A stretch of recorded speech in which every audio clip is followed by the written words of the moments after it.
Hi. Welcome to the big community. Yeah.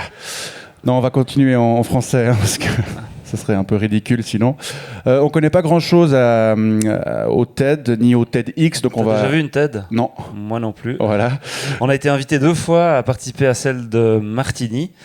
On avait trouvé des bonnes excuses. Ce soir, on n'a pas trouvé. Donc, s'ils la regardent, ils vont être vexés. Du coup, l'année prochaine, on va devoir se retaper la même chose chez les Valaisans. Ouais. Voilà. Donc, on va improviser un petit peu. Voilà. On a le timing, on a l'habitude des timings aussi, puisqu'on a toutes les semaines 26 minutes, voire parfois un peu plus pour raconter l'actualité. On va d'abord, parce qu'on a fait un petit plan, voilà, nickel. Parfait. C'est bon. Tac, voilà. On va commencer par se présenter rapidement. Oui, je vous présente Vincent Veillon. Vincent Veillon a 31 ans depuis hier. Il est chablaisien ou chablaisan, on dit les deux. Les deux sont acceptés, oui. Voilà, les deux sont acceptés. Il a une formation de l'école cantonale d'art de Lausanne et il a...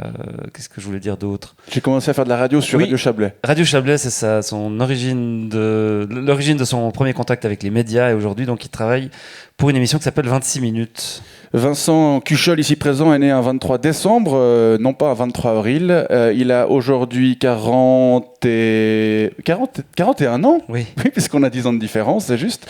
Vincent Cuchol est du Nord vaudois. Quoi ? C'est bien, c'est l'expérience et la jeunesse, un joli mélange. Il est né dans le Nord vaudois, à Yverdon, plus précisément. Il a fait ses études... je suis né à Moudon. Oui, mais c'est... Pour moi, tu sais, en tant que chablaisien, dès que c'est un peu au-dessus de Lausanne, c'est le Nord vaudois.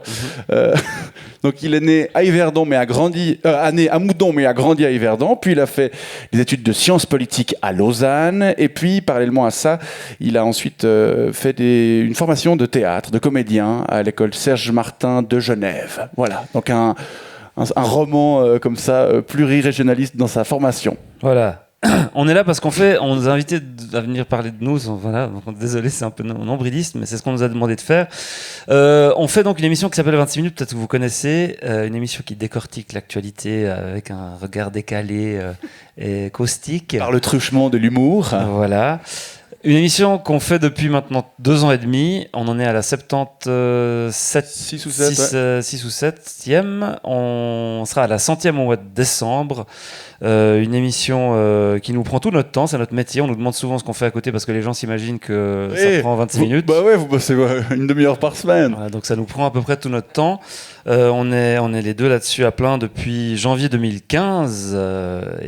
Cette émission est diffusée tous les samedis donc sur RTS et depuis très peu de temps sur d'autres canaux. Oui, depuis les samedis prochains sur la SRF aussi. Donc c'est la première fois qu'une émission Pourquoi vous rigolez ? Est exportée chez les Bourbines. Après une expérience, en fait, ils nous ont proposé de faire une émission spéciale en allemand, suisse-alémanique. Donc on a fait une émission en allemand, une langue que l'on pratique et qu'on ne parle absolument pas avec Vincent, donc c'était intéressant. Derrière ça, ils nous ont dit continuez, faites-en plus. Puis là, t'es là, ok, non. Donc ils ont dit on prend les francophones, les françaises, les romandes et on les sous-titre. Donc ils vont se planter la gueule vraisemblablement. Voilà. Mais voilà, ils font toujours tout faux les Suisses allemands, on le sait. Comment on en est arrivé à ce projet 26 minutes ? Raconte-nous un petit peu la genèse de cette émission qui a maintenant 2 ans et demi. Le temps passe très vite, beaucoup plus vite que ce qu'on avait prévu, donc on va quand même essayer de prendre le temps. T'as vu ? Comment est né ce projet ? Né d'une rencontre au Paléo, au Festival Paléo en 2009. J'étais fraîchement arrivé à Couleur 3 et Vincent y travaillait depuis quelques années. Il faisait des chroniques déjà humoristiques et déjà un peu décalées par le truchement de l'humour, un regard sur la société, etc. On s'est rencontrés à Paléo, on s'est bien entendu, on s'est dit... on s'est bourré la gueule, on s'est dit tiens, t'aimes bien faire quoi toi ? J'aime bien bosser puis rire. Ouais. Et puis on a dit tiens, moi aussi, on s'est dit on pourrait faire ça ensemble. Et on a fait ça ensemble, on a commencé par faire ça en fin d'année, on est allé à Sydney pour une opération pour que la RTS puisse dépenser l'argent de Bilag prélevé depuis Fribourg pour encore quelques temps. On est donc allé claquer ce fric à Sydney pendant une semaine, on a fait une antenne délocalisée de Couleur 3, c'était Couleur 3, et on a fait un petit journal de bord d'un auditeur fictif qui accompagnait l'équipe. Il s'appelait Monsieur Cholet et c'est la première collaboration qu'on a eu les deux. Et ça a assez bien marché, à notre grande surprise. Et du coup, on s'est dit, on continue. Et à la grande surprise aussi des patrons de la chaîne qui nous ont dit, mais non, mais on fait de la radio. Enfin. Donc vous avez 2 semaines sur place ou 1 semaine et demie, vous prenez juste un jour pour faire vos conneries et puis après vous bossez pour de vrai. Pour la radio, parce qu'on n'est pas là pour faire de la vidéo. On a fait ensuite de la vidéo, ça, ça a bien marché. Deuxième chapitre, c'est les matinales de Couleur 3. J'ai eu la chance de reprendre la production de cette tranche-là un peu plus tard, 2 ans plus tard, en fait, en 2011. Le 1er avril 2011. Voilà. Et puis 2-3 mois plus tard, a commencé... 120 secondes en vidéo. Voilà, c'est ça, exactement. Puisque Vincent faisait déjà cette chronique depuis quelques années avec l'ancien animateur de la matinale, Yann Zitouni, par téléphone tous les matins, à poil ou à demi à poil dans sa cuisine. Et du coup, avec mon bagage d'intérêt pour l'image et pour tout ce qui est visuel, en gros, je me suis dit, tiens, est-ce qu'on n'en ferait pas une capsule, pareil, mais sur place, dans les studios, en direct la plupart du temps, et avec des invités, donc pareil qu'avant par téléphone, mais les invités qui sont là, grimés. Dans le studio.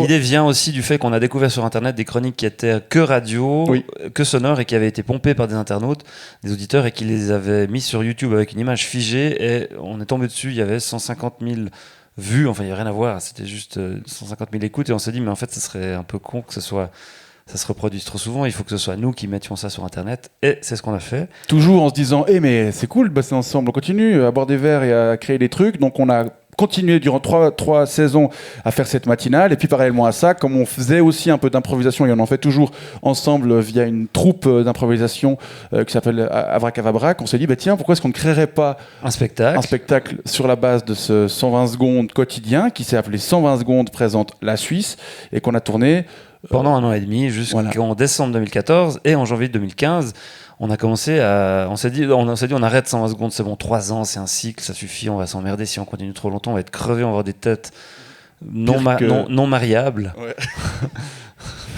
Et puis il s'est marié il y a 6 jours. Et c'était pas il y a 6 jours, c'était on voit que tu t'intéresses beaucoup à ma vie. C'était il y a 6 jours. Ah non, il y a 10 jours. Mais tu rigoles. C'était vendredi, samedi, dimanche, lundi.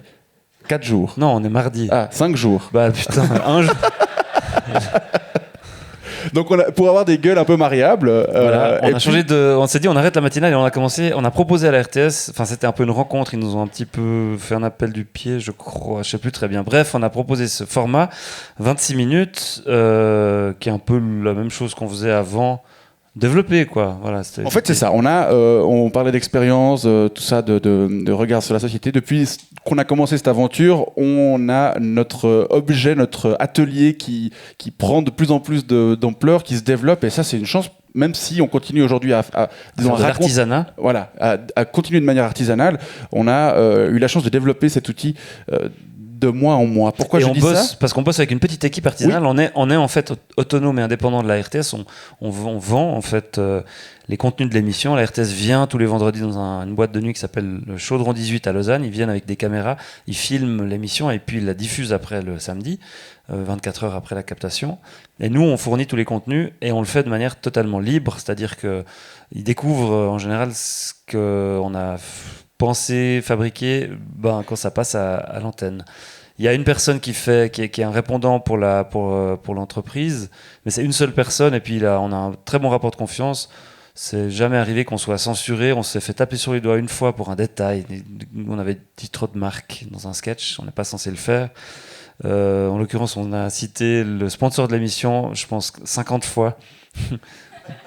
Andros, il était partout dans un sketch. On a fait une parodie de James Bond. Voilà, et dans James Bond, il y a la marque Heineken qui est souvent visible. Toutes les marques, en fait. Ouais, mais Heineken était le partenaire du dernier épisode. Et puis, on s'est dit, on fait pareil avec une autre boisson.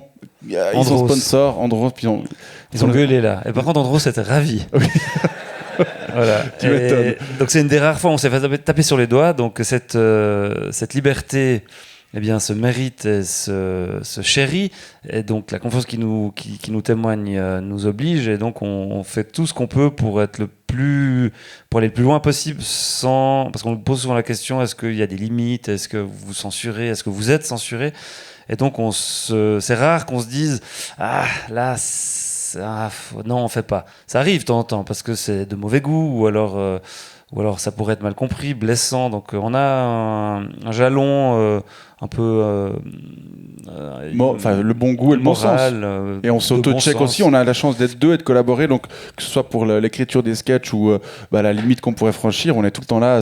Déjà de savoir est-ce que c'est drôle, est-ce que ce sketch va être drôle, est-ce que ça a du sens. Est-ce que ça a du sens.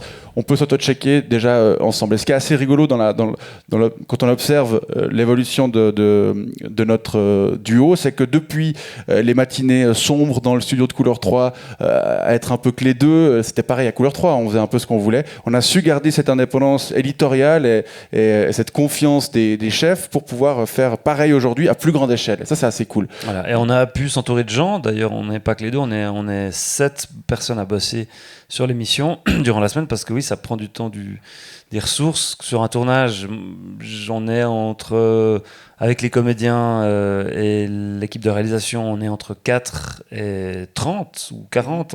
Vous avez été 40 pour on prépare une parodie de Game of Thrones pour le 10 juin, ça va s'appeler Game of Rhône. Oui, et d'ailleurs le personnage de Khal Drogo, beau et musclé, se trouve dans cette salle. Il est juste là en face de moi. Voilà, et moi je fais le nain. Ouais. Et donc cette série était à grand budget, comme vous le savez, donc il y avait beaucoup de figurants sur une scène, et puis il y a des séquences qui sont plus simples à tourner où il y a moins de monde, mais on est en général c'est des équipes assez réduites. Ça paraît beaucoup, 5 ou 6 personnes. Moi je viens de tourner dans une série pour la RTS, il y avait jamais moins de 30 personnes sur le plateau. Donc c'est vraiment léger par rapport à ce qui se fait en télévision habituellement.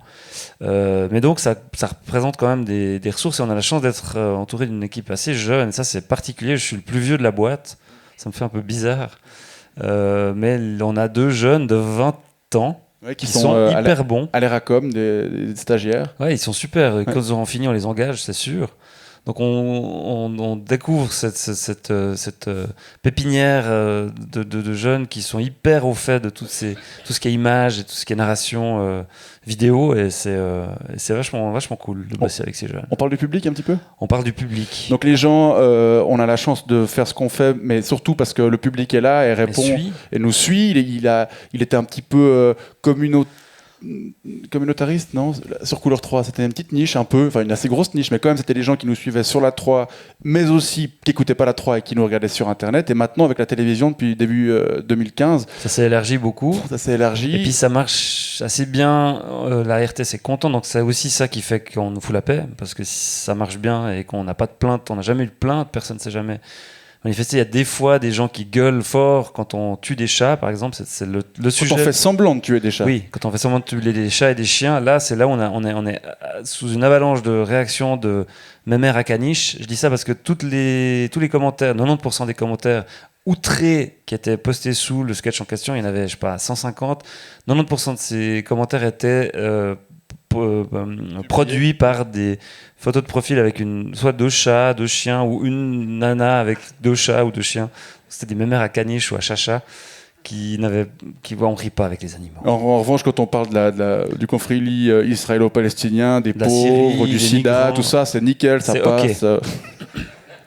Voilà. Mais sinon, c'est vrai que avec l'expérience, cette émission nous permet à nous, et on a énormément de chance de pouvoir entrer dans plein d'univers différents, que ce soit chez des banquiers bourgeois genevois, jusqu'à des quoi d'autre que ça noté, les transports publics, la police, l'armée. Ça, c'est un truc qu'on observe, c'est l'autodérision et l'absence de prise au sérieux des gens dans notre pays. C'est plutôt un bon signal. Les gens, ouais, c'est vrai, que ce soit les régions, les classes sociales, les professions, quand on se moque d'eux, tous ces groupes, ça passe toujours assez bien. Comme je disais, on n'a jamais eu de plainte, mais on a très rarement des gens qui maillent. Par exemple, les profs, on y va assez fort sur eux. Ils sont en général, c'est les principaux amateurs des sketchs qu'on fait sur les profs. Ils trouvent ça super, ils disent excellent. J'en connais exactement ça, ouais. Et puis eux, ils sont pas comme ça. Et donc ça fait qu'il y a une espèce de sympathie hyper cool et qui nous ouvre des portes.